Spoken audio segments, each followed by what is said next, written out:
नमस्कार दोस्तों। आज हम लोग देखेंगे फ्रांसीसी मध्य भारत का इतिहास देखेंगे, मॉडर्न हिस्ट्री। चलिए देखते हैं। फ्रांसीसी ईस्ट इंडिया कंपनी की स्थापना 1664 ईस्वी में हुआ था। ईस्ट इंडिया कंपनी की स्थापना 1664 ईस्वी में हुआ था। सबसे पहले कौन आया था? पुर्तगाली। पुर्तगाली कब आया था? 1498 ईस्वी में पुर्तगाली आया था। जिसमें कौन आया था सवारी पे? तो नाव पे आया था। वो कौन आया था आपका? Vasco D gamma. भारत कब आया था? 1498 ईस्वी में। उसके बाद आपका आया पुर्तगाली के बाद आया डच। डच के बाद आया ब्रिटेन। ब्रिटेन के बाद आया फ्रांसीसी। तो इस तरह से हम लोग देखेंगे। तो इस वीडियो में देखेंगे फ्रांसीसी के बारे में देखेंगे। फ्रांसीसी ईस्ट इंडिया की कंपनी की स्थापना 1664 ईस्वी में हुई। पहला फ्रांसीसी कारखाना सूरत में खुला और इसे मछलीपट्टनम में खोला गया था। फ्रांसीसी राज्य का विस्तार जो है पांडिचेरी के क्षेत्र में हुआ। फ्रांसीसी राज्य का विस्तार पांडिचेरी में हुआ था। 1742 ईस्वी में डुब्ले फ्रांसीसी का गवर्नर बना। डुब्ले फ्रांसीसी का क्या बना? तो गवर्नर बना। डुब्ले फ्रांसीसी का क्या बना? गवर्नर बना। 1746 ईस्वी में मद्रास ने कब्जा कर लिया। कब्जा कर लिया? 1746 ईस्वी में मद्रास पर कब्जा कर लिया डुब्ले ने। चलिए आगे देखते हैं। जो कर्नाटक की स्थापना किसने किया था? राउत सआदत उल्ला खान ने किया था 1720 ईस्वी में। प्रथम कर्नाटक युद्ध जो है 1740 ईस्वी में 1740 से 1748 ईस्वी में हुआ था, अंग्रेज एवं फ्रांस के बीच। कहता है प्रथम कर्नाटक युद्ध अंग्रेज फ्रांस के बीच कारण मद्रास था। इस युद्ध के पश्चात सोपोल की संधि हुई थी। इस युद्ध में पश्चात में सोपोल की संधि हुई थी। द्वितीय कर्नाटक युद्ध 1751 से 1755। अंग्रेज कारण था हैदराबाद और मद्रास में सत्ता परिवर्तन। अंग्रेज एवं फ्रांस कहता है की स्थिति कमजोर हो गई। इस युद्ध के पश्चात पांडिचेरी की संधि हुई। कहता तृतीय कर्नाटक युद्ध में 1756 से 1763। अंग्रेज एवं फ्रांस कारण था यूरोप सत्तावर्षीय। आगे था पेरिस की संधि। पेरिस की संधि कब हुआ था? तो पुर्तगाली कोचीन कन्नौर एवं मछलीपट्टनम सूरत कहाँ हुआ था? तो पेरिस की संधि जो हुआ था पुर्तगाल के बीच कहाँ हुआ था? तो आपका पुर्तगाली के बीच हुआ था कोचीन और कन्नौर में हुआ था। उसके बाद अंग्रेज का जो है मछलीपट्टनम और सूरत में हुआ था। उसके बाद आगे मछलीपट्टनम और सूरत में हुआ था। मछलीपट्टनम और सूरत में हुआ था। डच जो मछलीपट्टनम सूरत में हुआ था। और फ्रांस का जो है सूरत और किस में हुआ था? तो फ्रांस का देखिए सबका जो है पहले कोचीन कन्नौर में हुआ था, मछलीपट्टनम सूरत में हुआ था। मछलीपट्टनम सूरत में हुआ था। अंग्रेज और डच का दोनों का ये आए थे। पुर्तगाली आए थे 1498 में। कितना में आए थे? 1498 में पुर्तगाली आए थे। 1498 में पुर्तगाली आए थे। अंग्रेज आए थे 1600 ईस्वी में। कब आए थे? 1600 ईस्वी में। और डच आए थे। डच जो है अंग्रेज से पहले आए थे, लेकिन जो है ये अपनी कंपनी की स्थापना 1604 के आसपास किए थे। इसलिए उसके बाद आपका आया था फ्रांसीसी कब आए थे? तो फ्रांसीसी आए थे, अभी तुरंत पढ़े हैं कब आए थे? तो फ्रांसीसी 1600 देखिए कब आए थे।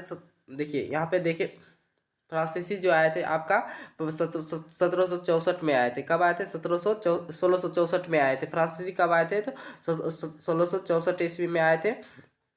1664 ईस्वी में फ्रांसीसी आए थे। 1664 ईस्वी में कब आए थे? फ्रांसीसी आए थे। स्थापना किसने किया था? पुर्तगाली जो है पुर्तगाली पहले आए थे 1498 ईस्वी में।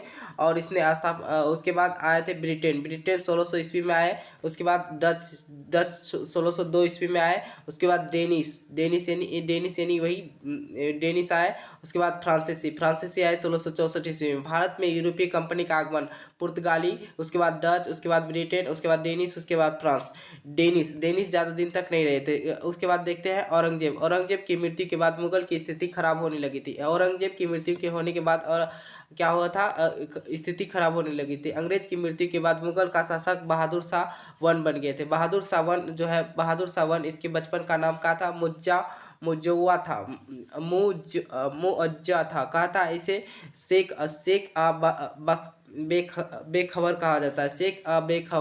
बेखबर भी कहा जाता था। इसे शेख बेखबर भी कहा जाता था। इन्हें से सा ए बेखबर काफी खा कहा जाता है। काफी खा ने कहा था। इन्होंने मेरठ के राजपूत जाट के साथ शांतिपूर्ण व्यवहार किया था। उसके बाद इन्होंने मेरठ के राजकुमार साहू को आज़ाद कर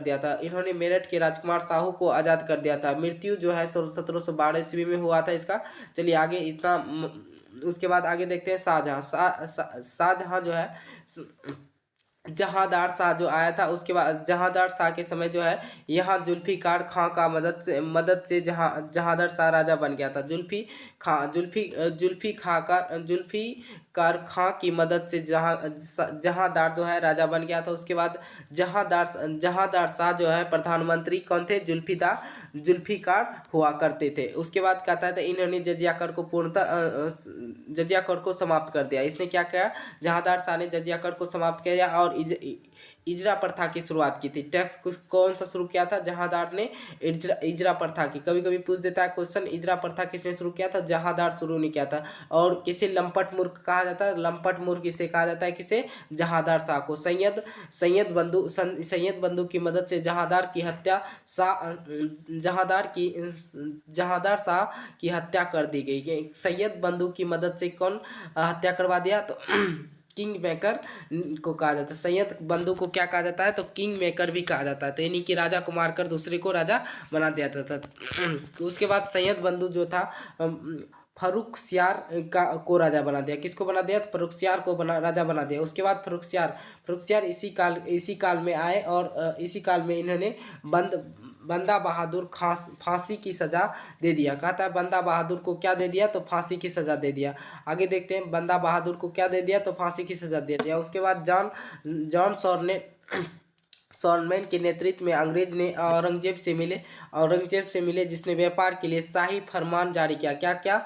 व्यापार से मिले और शाही फरमान जारी किया। इसे कंपनी की मैग्ना कर्ता भी कहा जाता है। इसे कंपनी की मैग्ना कर्ता भी कहा जाता है। और शाही फरमान फर्रुखसियार और सैयद बंधु और आज़ाद होना चाहता था। उसके बाद लेकिन सैयद बंधु की मराठा दिल्ली से संधि कर लिया था। सैयद बंधु जो है मराठा से दिल्ली की संधि कर लिया था। मराठा पेशवा बालाजी विश्वनाथ फर्रुखसियार की हत्या कर दी थी। मराठी पेशवा बालाजी शिवनाथ और फर्रुखसियार की हत्या कर दी थी। फर्रुखसियार के घृणकायर भी कहा जाता है। फर्रुखसियार को घृणकायर भी कहा जाता है।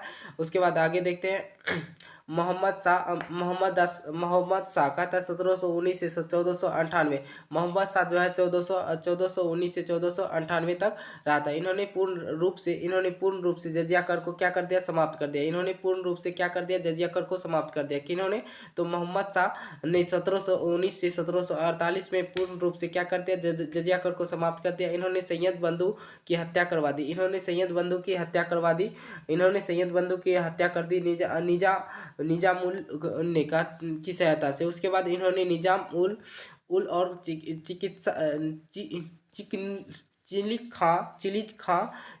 चिनकिलीज खां ने स्वतंत्र हैदराबाद राज्य की स्थापना की। कहता है निजाम उल मुल्क जो था चिनीज खां ने स्वतंत्र हैदराबाद की राज्य की स्थापना की। क्या दे दिया? परमिशन दे दिया। उसके बाद मोहम्मद शाह के टाइम में जो है, उसके बाद और क्या किया? सैयद खान ने स्वतंत्र राज्य की अवध की स्थापना की। यानी कि अलग अलग भागों में मुगल साम्राज्य को स्थापना करने का इजाज़त दे दिया। अवध को अलग दे दिया। उसके बाद हैदराबाद अलग हो गया। उसके बाद बंगाल की स्थापना कर दिया। उसके बाद अवध की स्थापना किया और मुर्शिद अली खान ने स्वतंत्र राज्य जो है बंगाल की स्थापना की। और इसी समय फारस के शासक नादिर शाह ने भारत पर आक्रमण कर दिया। इसी समय नादिर शाह ने क्या कर दिया? भारत पर आक्रमण कर दिया। और नादिर शाह जब भारत पर आक्रमण किया तो भारत पर आक्रमण किया था 1739 ईस्वी में। कब किया था? नादिर शाह ने भारत पर आक्रमण कब किया था? 1739 ईस्वी में। नादिर शाह साआदत खान ने बुलाया था। नादिर शाह को किसने बुलाया था? साआदत खान ने बुलाया था। लेकिन नादिर शाह साआदत खान पर आक्रमण कर दिया। नादिर शाह ने किस पे आक्रमण कर दिया? साआदत खान पर आक्रमण कर दिया। लेकिन बुलाया था नादिर शाह को साआदत खान ने बुलाया था। लेकिन नादिर शाह ने किस पे साआदत खान पर आक्रमण कर दिया। साआदत खान ने लज्जा से आत्महत्या कर लिया। क्या कर लिया? लज्जा से क्या कर लिया? आत्महत्या कर लिया। और 1739 ईस्वी में मोहम्मद शाह और नादिर शाह के बीच क्या हो गया? करनाल का युद्ध हो गया। इस कारण से क्या हो गया? 1739 ईस्वी में करनाल का युद्ध हो गया। करनाल का युद्ध हुआ और जिसमें से मोहम्मद शाह क्या हो गए? हार गए। मोहम्मद शाह क्या हो गए? हार गए दोस्तों। उसके बाद नादिर शाह भारत के मयूर सिंहासन पर और कोहिनूर का हीरा जो है लेकर फारसा चले गए। कहाँ के चले गए? फारसा चले गए। इसे रंगीला बादशाह भी कहा जाता है। इसे किसे का रंगीला बादशाह किसे कहा जाता है? तो रंगीला बादशाह आपको किसे कहा जाता है? तो मोहम्मद शाह को रंगीला बादशाह कहा जाता है। चलिए आगे देखते हैं। अपने स्थापना रंगीला बादशाह ने अपना कब स्थापना किया था? पद ग्रहण कब किया? 1719 ईस्वी में किया था। 1719 ईस्वी में क्या किया था? अपना पद ग्रहण स्थापित किया था। 1719 से 1748 ईस्वी तक रहा था। इसने अवध, हैदराबाद, बंगाल, और उसके बाद अवध, बंगाल, हैदराबाद और हैदराबाद, अवध, बंगाल और ये तीनों राज्यों को क्या कर दिया था? स्वतंत्र कर दिया था। उसके बाद मुर्शिद अली खान ने स्वतंत्र बंगाल को कर लिया। सादत खान ने अवध का, और उसके बाद हैदराबाद में चीनी हैदराबाद निजाम उल मुल्क ने हैदराबाद राज्य की स्थापना किया। इसी बीच में अवध में कौन बुलाया था? चीनी जो है अवध के सादत खान ने किसे बुलाया था? तो नादिर शाह को बुलाया था। नादिर शाह आया था आक्रमण करने के लिए, लेकिन किस पे आक्रमण कर दिया? तो अवध के राजा किस पे क्या था? सादत खान पर आक्रमण कर दिया, जिसके लज्जा के कारण उसने क्या कर लिया? आत्महत्या कर लिया। उसके बाद आगे देखते हैं। 1739 में मोहम्मद शाह नादिर शाह के बीच करनाल का युद्ध हो गया। किसके बीच युद्ध हो गया? नादिर शाह और कर्नल के बीच युद्ध हो गया। आगे देखते हैं। नादिर शाह भारत के मयूर सिंहासन पर कोहिनूर का हीरा लेकर फरसा चले गए। इसे रंगीला बादशाह भी कहा जाता है। चलिए आगे देखते हैं। थैंक यू दोस्तों, अगले वीडियो में देखते हैं।